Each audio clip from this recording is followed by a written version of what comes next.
What's going on, y'all? It's Jason Reviews back at it again, this time with another review, and we're going to be reviewing Drugz versus Franchise. Now, I know the Civil War 2 card was a long time ago, and like I said, I don't cover every app drop on this channel, but I think Drugz has been having a fantastic year. Can't even say a comeback year, but in my opinion right now, I have him in my top 5 for Champion of the Year. Towards the bottom half of that 5, but I do have him in that 5, and I haven't gotten to do too many videos, really any videos, spotlighting specifically what he's done, some of his highlight performances. So I figured I'd put a video out here, break down what's considered, one of his better performances this year, and overall it was a pretty cool battle. So without further ado, let's just hop right into it. So we're going to start out with here on Drugz first. He starts out the Jamie Foxx show bar. That was pretty cool. And then immediately gets into some good haymakers. And one thing I've really loved about Drugz this year, I feel like his pacing is way more on point. I think a lot of times he used to kind of try to sell every single bar as a haymaker.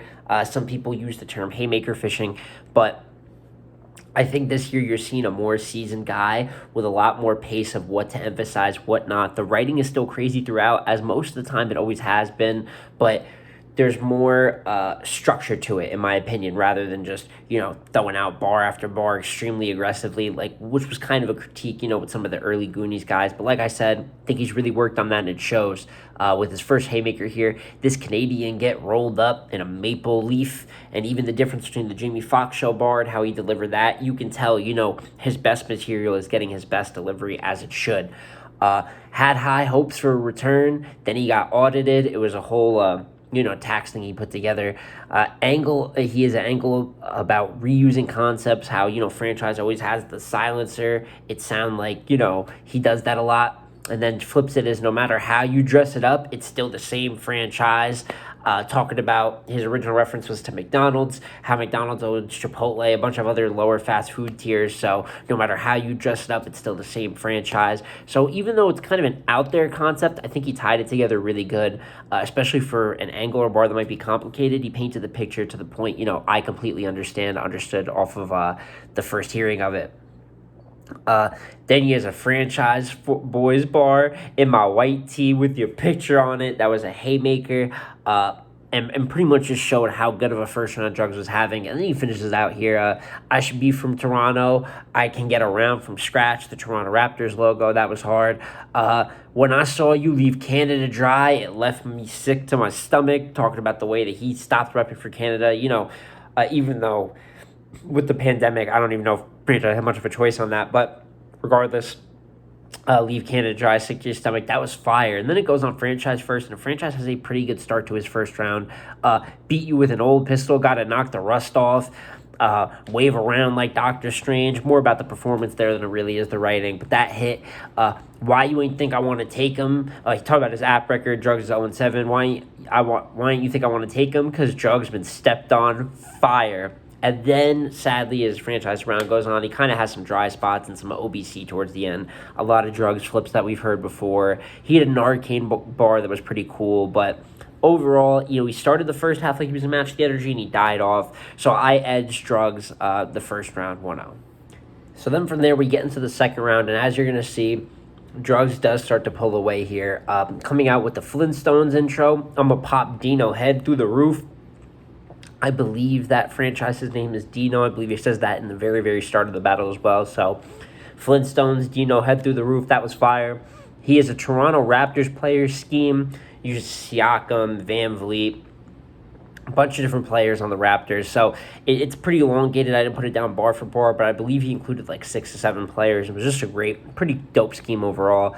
Take a piece off a franchise. I'm a stockholder. Fire flip. Russell Westbrook, no matter where I'm at, I'll fuck a franchise up. So, no matter where I'm at, y'all know I'm going to fuck up Franchise. So, that was fire. And these are where you get, Drugz has a very creative pen. He's an amazing name flipper, probably one of the most underrated in the game. And you look at something like this with the Franchise flips, these are 3 or 4 of them in a row, but they're all fire. If you're going to spam name flips, they have to be very good name flips. You can't use you use 3 or 4 heard before or OBC name flips. That's just not going to work. You're going to lose the crowd. You're going to even lose the people on camera, and it just becomes a redundant performance. And then get Franchise tagged. He ain't going nowhere. That was a haymaker too. So Drugz' second round A lot of name flips, but hitting hard. So it was a heavy second, and then Franchise comes back. Always rocking Adidas, but never top 3 in the lineup. That was pretty hard. One of the better Adidas flips I've heard on Drugz. Glock, twin tone, black and chrome, like Cisco, Cisco's head back in the early 2000s. That was crazy. Life ain't give me life ain't give me lemons. It gave me coke and I made crack. Pretty straight up real talk. I didn't think people knew exactly how to react to it in the building, but I really like that bar. I like when people use general sayings like life gives you lemons, kick the bucket. Let's just say stuff like that, and they're able to flip that creatively. Especially in the real talk way. And then the last bar I have for him here, you could see my face in the projects like Illmatic. And what you're going to notice that with franchise lines, here's a lot of good lines. The face in the projects, Illmatic, actually didn't get a lot of reaction either. And neither did the life give you lemons, no, life gave me coke and I cooked cracks. Those are 2 good bars, but his pacing is terrible here. I don't know, that might be part of knocking the rust off, so I don't want to be too hard on franchise, because before he left, he was becoming a young monster, but like I said, the writing is still good here. I like the Cisco bar. I like every bar I wrote down, but his pacing is so off, it's hard to appreciate it, and it makes it even harder for him to produce haymakers. And coming off a round where Drugz was hitting, every 2 to 4, and then, every 4 to 6 is like a haymaker heavy bar. It's just not much to talk about here. Definitely maybe breath control. I think it's something he can work on. Franchise will get back into the stride of, but his pacing was very off. So I had him losing the second clear. So he was already down 2-0 going into the third. And then right to start the third round, possibly Drugz' best round of the battle. You couldn't get through the border to flipping no lacking, Franchise's thing, no lacking. So you just went through the border, pussy, you're lacking now. So I thought that was funny the way that he put that all together, and it was pretty dope. Talking about Franchise, the one with the Toys R Us, and that's where you failed, Franchise. I thought that was fire. That was a haymaker. And then it leads into the most creative part of this battle for Drugz, probably the most creative part of the battle in general, and why I'm really looking forward to the second half of Drugz' 2022. And we're going to go over some of the matchups here next. Do a little mini book as to the matchups that I want to see him take. But he takes this, when did you have time to be gangster? Talking about Franchise's professional soccer career, and he names all the years, the clubs that he was a part of the years up. 2014, you played high school here. You played Westford here. You played this there. When did you have time to be gangster? And it involves crowd participation. It's building up a big angle, an overriding point. And as you get to more and more years and teams he played for, the crowd even starts to think, and even me watching camera, I'm like, yo, when the hell did he have time to be gangster? You know what I'm saying? When did he have time to be pumping packs? You know what I'm saying? All that. So it was really funny the way he pulled it off. And then by the end of it, bro, if you're a soccer player, be a soccer player. You don't gotta lie to kick it. Perform the hell out of it. Really earned it. That might even be a highlight spot of Drugz' career in general. Obviously, Drugz has probably had better wins, maybe even better haymakers, but the way that he let it up, the creativity, the fact it was an angle, there's just so much to like from that. And then Franchise's third is just by far his worst round. The only round I would say is genuinely bad. After just a lot of filler, he gets to Pyrex, Bumble Underwater like Perrier, which was fire, and then went ghost and came back nice like Mr. Scrooge.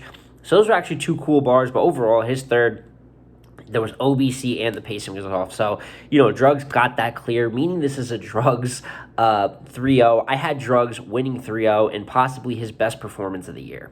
And that gets me to talking about, I just want to give a couple minutes here to talk about Drugz' year. And, there's a lot to appreciate from it. He had the 1-rounder with Fonz, which, he won. Fonz choked. And Fonz had good material. Maybe it would have been debatable if he didn't choke, but he did. And Drugz also had fire material. He also completely body-bagged Lou Castro at the start of the year, who once again was choking. But even though these opponents aren't coming to their fullest, the reason that these are still performances to be impressed by is Drugz isn't just winning by default. He is earning these wins. He was insane all 3 rounds versus Lou. He was insane in the 1 round versus Drugz. He did lose the judge battle to Truffaut, but that was voted battle of the night. And as you guys saw, I think the stumbles hurt him. But even with the come-up year Trufo's having, it would have been a debatable if it wasn't judged. I believe he even lost on split decision. So even that wasn't that bad of a look for him, it being his only L of the year. And then you have the franchise battle here, which he wins, 3-0. And franchise on the return, not that it was the biggest, most bigged-up return, but franchise is a pretty respected mid-tier. And I think people were coming in, possibly coming back and bombing, saving up all those bars. But he was able to diffuse him, make him look rusty, and look like the more well-rounded battler in front of him. Just been an incredible year from him, and he's already called out a couple names. I believe Kid Slade and Av, he said, are the two battles he wants. And I believe Av has even talked about, he really wants the Drugz battle, which is great. And it's a good hierarchy. Drugz could just be demanding top tiers, but he wants to give a new guy like Kid Slade a shot. Probably wants to smoke him realistically, but at the same time, it's the competitive nature to even give Kid Slade. I'm having a great year. I could just jump and only call out top tiers, but I want to, battle with everybody. I'm a warrior. You got to love that. Maybe not do it too much, maybe Danny Myers yourself. Sorry, Danny. But it's dope to see a guy that is willing to have the food chain grow, battle the newer guys and the guys above him, keeping, a constant flow of talent. And shout out to Av, being open to take the Drugz battle. I know Av's a little frustrated. We've talked about in this channel in the Av Bookem, if you want to check that out. But we talked about Av gets frustrated with possibly some of the ducking or politics that goes into the big top tier matchups. So shout out to him being like, fuck this, I'll go battle Drugz. Drugz is on fire right now, so why I give a fuck? But yeah, Kid Slade and Av were talked about. Another matchup we talked about earlier this year is O-Red. It looks like O-Red is open to taking some battles too against newer guys. Obviously, after the JC loss in the tournament, he battles Nun. Now, Nun's going to know him. And if you're going to take guys in that little demographic of, I believe Danny used the phrase blue-collar battle rappers, but any of these guys are really getting at the mud. You look at Drugz, Nun, maybe throw Snake Eyes in there. Swamp's going to probably overshoot that trajectory the way that he's going right now, but those middle tier guys that are fighting for that new top tier slot, that high class mid tier area. So I would love to see O-Red step out for Drugz. I think Drugz could beat O-Red. I'd probably have Drugz going in right now. I think O-Red did better than expected for me versus Nun. I still had Nun 2-1 edge, but he made that battle extremely debatable. I think possibly majority has him winning, but yeah, O-Red, Av, and Kid Slade, those are all three matchups I'd love to see for Drugz. I'm not going to do the full five, mixing the two, the review and the book them together, but those are three battles. Those might be the next three battles I want to see Drugz take. And if he's able to keep this level of performance versus Kid Slade, O-Red, and Av, I have him at 5 for Champion of the Year right now, like I said, and he might be able to crawl up those rankings in my eyes. As my one critique is that maybe his level of comp, in his 3-rounders hasn't been the craziest, but you add Av and O-Red and then an up-and-comer that people are really tuned in with, like. And that will be the end of this little analysis, this little mini Drugz appreciation video. Funny enough, when I do a lot of recap events, I recap main events, and I can't do single recap reviews for every battle. So guys like Drugz and Nun, and some of these other guys who are really putting work in the middle and having a stock rise, their name kind of gets lost up on my channel, because if they're not under the mini recaps, I'm doing a lot of creative content, history videos and stuff like that. So I like doing these type of videos where I can review one guy, one of his best performances of the year, and give a little more analysis on not just the battle, but where he's at so far in this year and what they should do, possibly in the second half of the year to continue this momentum. So, like, subscribe, and comment down below if there's any of those middle tier guys breaking the top tier, or just slept on runs right now that you guys would like to see a video on, just breaking down one guy who doesn't get a lot of love in blogs and stuff like that. And we can go over the work that he's put in this year. Like I said before, I'm really looking forward to Drugz the second half of his 2022. I think he can finish strong and stay up there in that top 10, maybe even top 5 area for Champion of the Year come end of the year. And this could possibly end up being the best year of his career. So, had a pleasure making this one. Like I said, comment down below anyone else you would like to see this type of video made for. And it's been J Small Reviews again, y'all, and I'll catch y'all on the next one. Peace.